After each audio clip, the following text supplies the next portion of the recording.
expert witnesses who will appear before the committee, and you will be asked to testify on the following questions: blank, blank, blank, and blank. According to the founders, the basic purposes of government are to protect people's natural rights. The founders wanted to make sure everyone, rich or poor, was treated equally. The founders wanted equality because when the colonists were ruled by Britain, they were treated as peasants and did not have a say in government. The founders wanted to make sure that there's not too much liberty, otherwise it'd be a state of nature where there are no laws or government. The founders decided to make a social contract, which is an agreement among the people. The social contract stated that the people would give up some of their liberties for the founders to protect their natural rights. When the founders were writing the Constitution, they thought about what John Locke had written about a state of nature. The founders realized the importance of a government protecting people from a state of nature. The founders understood that to make sure that people were not in a state of nature, they had to protect people's natural rights. The natural rights to life, liberty, and property. The right to life is the right to live safe in our society. The right to liberty is the right to live freely in our society. The right to property is the right to ownership, including one's profession. What follows are some examples. Imagine that somebody threatens to kill you and your family and pulls out a knife. You could call the police and they could protect you. Without the right to life, you would most likely be dead. Imagine that you want to read a book. I need to see paper.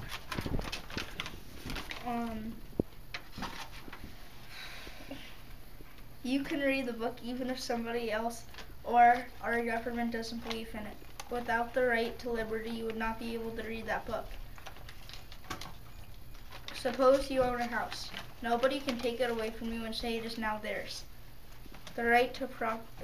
Without the right to property, this might actually happen.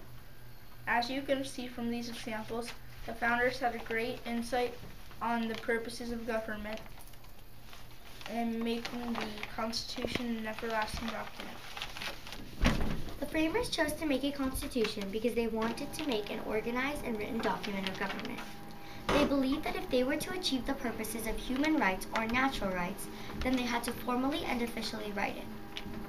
The founders also believed that the laws of the country should not be changed only for a leader's benefit. To achieve these purposes, the Constitution determines whether a law is constitutional or unconstitutional. Here's an example. Let's say that somebody wanted to create a new kind of game. They decide to make official rules and laws so that everybody playing the game would approve of them. By doing this, not only do the people think that the laws are for everybody's benefit, but they think that the laws are fair. This example is like what the Constitution does to make sure that everybody's rights are protected. We think that the founders thought common good was more important than individual rights because it is better to make the majority of people happy than making one person or a few people happy. The common good means to support the majority of people, or go with the group with more people. Individual rights means to let each person have what they want instead of going with the majority. An example would be that there's a mom who has 5 kids. They all want vanilla ice cream, except for one kid who wants a milkshake. If the mom goes with the common good, she would get all 5 children vanilla ice cream except for one kid, or she would get all 5 children vanilla ice cream and make one kid unhappy. If she went with individual rights, she would get all the kids what they wanted. However, it would be too difficult for the mom to get everyone what they want all the time. It's also impossible to provide the perfect dessert for everyone in a whole family. Imagine trying to do that for a whole country. Now that would be impossible. Even though the founders thought common good should be put above one's own needs, it shouldn't interfere with the basic rights of life, liberty, and property. They saw the importance of balancing individual rights with common good. Our government still serves the purposes that the framers intended because of the rights guaranteed in our Constitution. The government protects our natural rights, the rights to life, liberty, and property. In today's society, the protection of our natural rights can be seen in the following examples. When we leave our home to go to school and nobody's inside, somebody might come in and steal some of our property. Because of our secure government, we have a police force to stop the burglar and protect some of our property. Another example would be when a 25-year-old man waved a knife in Newbury Park, not so far from where we live. The police say the man, a gang member, displayed the weapon during a disturbance in the patio of the Sharky's restaurant. We don't live in a state of nature because we have laws.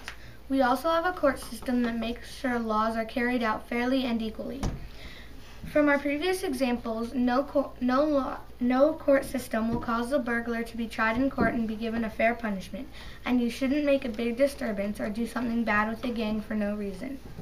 We have an organized system of government with a legislative, executive, and judicial branches. We also have a checks and balances system, which ensures that not one part of government is too powerful. The Constitution helps provide the purpose, function, and structure of our government. We still follow the laws that the framers intended and go by the Constitution given to us by the founders and respect this document with the foundation of our democratic nation. Thank you very much, 624. I have a question for you. I know sometimes there might be a conflict between common good and individual rights. Could you give me an example of that has happened in your classroom? An example is when somebody wants to do like free draw or like do whatever they want at this certain period of time at the end of the day, versus when people want to get an art project from Mrs. Hindi. And so sometimes it's the majority rule that wins, but usually it's... Anybody else?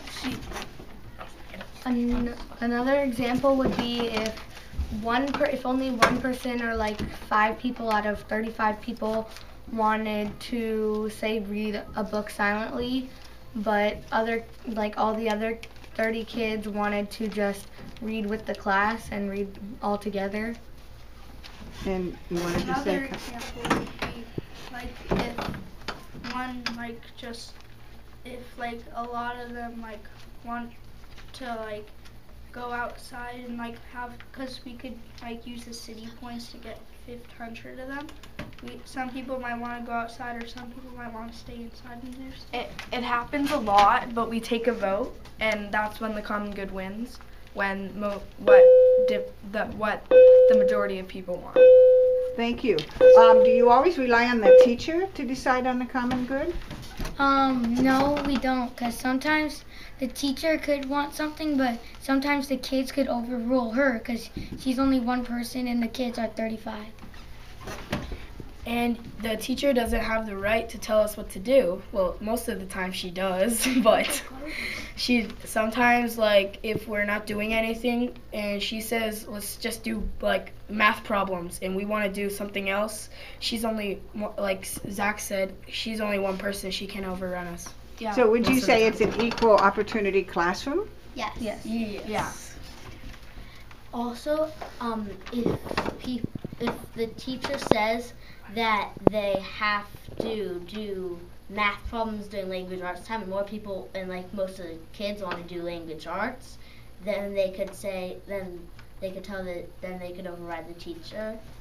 Okay, thank you. Let's move on to a different question. I know you think common good is more important than individual rights, but can you think of an example when individual rights is actually more important than common good? I love having all you respond. If it's a situation that it's somebody, if it's a situation it's the kid in the 5 kids and it's one kid's birthday and he wants a milkshake, the mom, to go with individual rights, she would probably get everybody a milkshake because it's the kid's birthday, which gets a special. Okay, another example? Say the president wanted to do one thing, maybe go out for ice cream. The people who work for him say they don't want to, they want to keep working. Since the president is the ruler of the United States, he can probably overrule the people who work for him, and they go for ice cream. He has power. And our time is up, but I did have one question I want to see if you do know the answer to. What is civic virtue? Like helping out the common good, like one person helping out the common good. Thank you. Okay. No, you went over on time. You went